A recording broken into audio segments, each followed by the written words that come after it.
Hello and welcome back to Oldhammer and Tongs.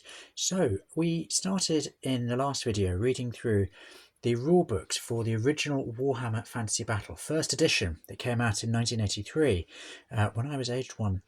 It was absolutely fantastic looking at that first book, which was Combat. When the set first came out, you got a box. The box looked not dissimilar to this. It had this illustration on the front. This was actually a box from some miniatures, but it had this illustration, John Blanche, Harry the Hammer, very, very famous picture, which really did so much to really set the tone for Warhammer ever since. Harry the Hammer finishing off that skeleton there. So you've got a box like this, and then within it you've got 3 rule books, volumes 1, 2 and 3. So Rick Priestley has talked about how he went and sat in a room in Newark in Nottinghamshire here in the UK with Tony Ackland, and they basically churned his books out in about 3 months. Initially they were basically used to support sales of Citadel miniatures, where Brian Ansell had noticed that sales of miniatures which were essentially made for role-playing games had started to increase in a way that suggested that people wanted units. They wanted to fight battles, tabletop battles, as in traditional wargaming. So he set Rick Priestley up to make this game, and this is what he came up with, an absolute classic. Having read Volume 1, Combat, you can see that so much there has continued in the structure of Warhammer. So many of the ways that the game is put together continue, as far as I'm aware, to this day. I'm no expert on modern Warhammer, I should say, so shout out below if I'm wrong, but certainly right through until I was playing in the until late 90s. But we've already looked at Book 1, Combat, so this is Volume 2, Magic. So this is the complete magic system, spells and more details about wizards. So let's dive straight in. First off, we've got a wee bit more detail here. So the writing, again, Rick Priestley said that he actually did the majority of it, but Richard Hallowell was working on a freelance basis on lots of Games Workshop stuff at the time, so he chipped in. And Brian Ansell used to get involved as well. He'd written some of his own rules before starting Citadel, so he did right up until about 1990 still contribute to rules and narrative. And then John Blanche, we talked about that box art. Tony Ackland drew all of these wonderful illustrations. Tony Ackland has been a regular at Bring Out Your Lead, the Oldhammer event here in the UK that takes place every summer.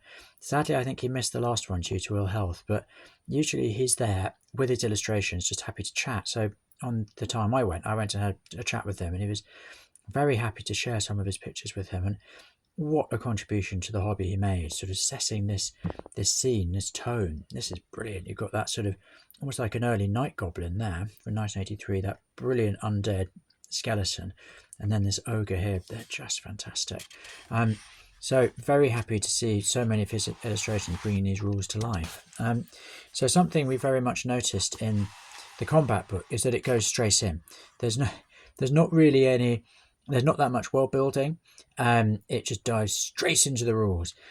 I think the presumption at the time was that most people playing would be quite experienced role players anyway, and you'd have a games master who would probably have experience of playing Dungeons and Dragons or similar.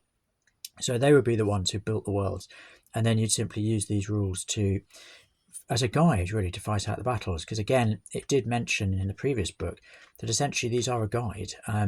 You don't have to stick to them too rigidly. So that was really interesting to see. But here we're jumping into wizards and magics.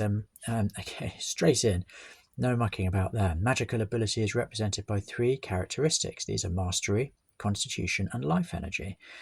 So we talk about mastery and about how the different levels of magician has access to how they score on that with the mastery level, constitution, life energy. Every being has a large but finite amount of life energy. Life energy is normally only lost slowly over the number of years that constitute a normal lifetime.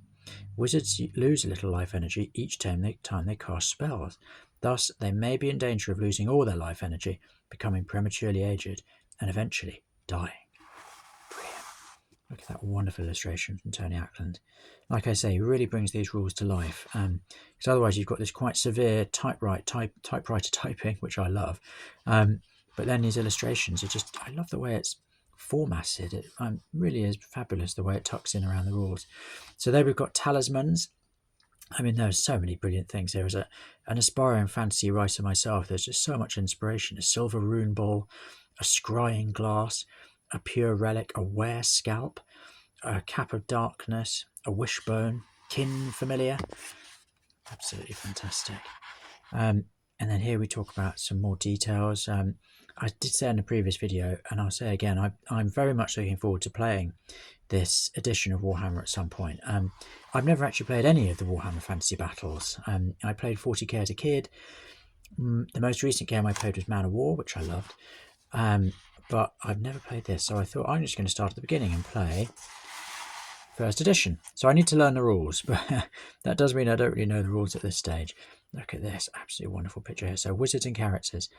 The full rules for the advancement of wizards as characters are given in the Characters Book of Warhammer. We'll read that one next. Here it is necessary to explain the theory behind them. So there we go. I mean, that is such a wonderful sort of chaotic mage. And I've recently picked up some of those really early Citadel miniatures, including some sculpted by Brian Ansell himself, the pre-Slosser range. And they did have a real similarity to that illustration. So someone was inspiring someone else. So random generation. Now we've got another sort of spooky mage.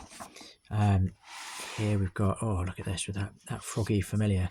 So we've got all sorts of different spells that you can generate randomly using the following chart. Great. So you roll your D100, roll the same spell twice again. Wizards will automatically have the necessary talismans to perform each spell once. There's all sorts: Hammer Hand, Wind Blast, Aura of Mighty Resistance, Alarm, Aura of Fearsome Aspect, Turn to Frog. Yes! And that's what's happening there. Someone has rolled 99 to 100. Well done, whoever rolled that. Whoa, and look at this. Someone's got a big old roll on that one as well. Looks like they've, I'm not sure they're walking on water, but they're doing something. So that's brilliant. Good to see a female wizard in there as well. Oh, and look at these wonderful characters down here. They are just absolutely brilliant. Detect Hidden Doors, Curse. There's all sorts of wonderful spells here.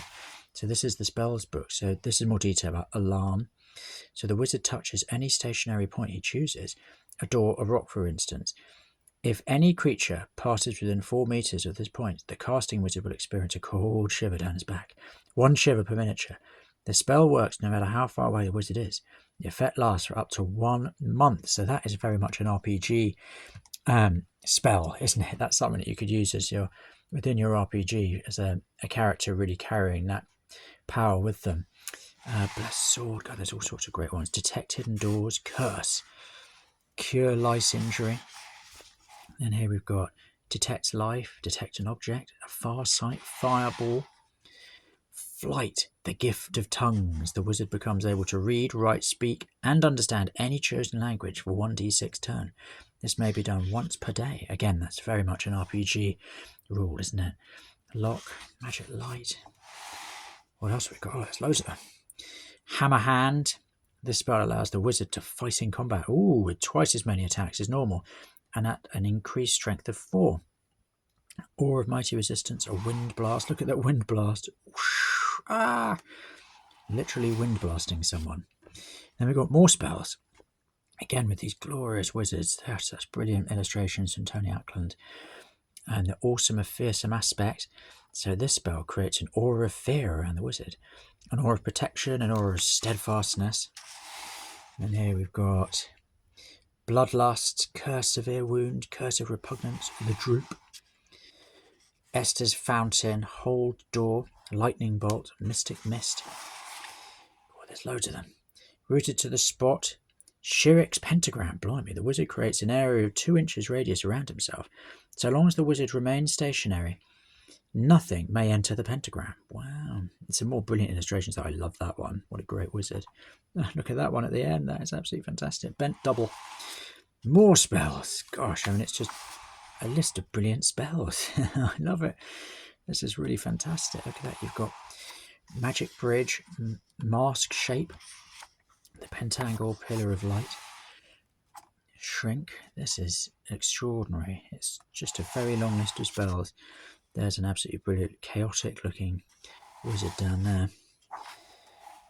Spells 4. It's the gift that keeps giving. It's essentially a very long list of spells. That is great. Look at that. Sort of a sorceress directing her beast. I love that. It's a wall shaker. And here, oh, necromancy. Excellent. This is where the undead come in. So only evil wizards may become necromancers. The necromancer has the power of summation and control of the dead. Dealing so closely with death drains a wizard's life energy, aging and twisting him and reinforcing his evil disposition. That sounds great. Wow, look at all this. Oh, so you've got command undead, raise dead, banish undead, create a zombie. Scary, scary. So there we've got more, restore life. Enchanted objects. Oh, so the following are some of the enchanted objects that could appear as part of the treasure hoard or may be carried by some characters. This list is by no means comprehensive. Very good. So MT6, lovely illustration there. This is fabulous. Oh, and there we've got the mirrors of Morbihan. These mirrors were fashioned by the elven wizard and cabinet maker Morbihan. They are large, 2 meters high, and framed in gilt.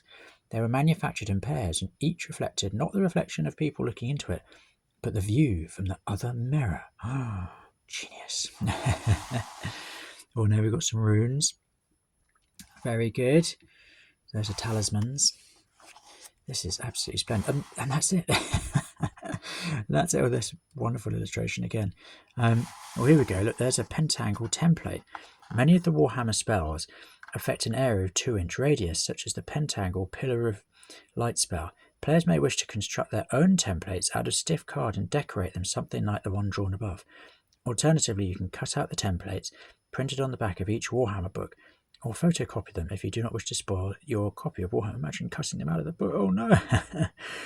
Where templates are used in the rules and distances mentioned in relation to them, they measure all distances are measured to or from the centre of the pentangle. And what a great idea. I would love to see a game where people are actually using these, and I mean, that is such a powerful image, isn't it? That would give such a wonderful magical feel. So there we go. That is a Games Workshop product from 1983. That is Warhammer, the Mass Combat Fantasy Role-Playing Game. Warhammer 1st Edition, Volume 2, Magic.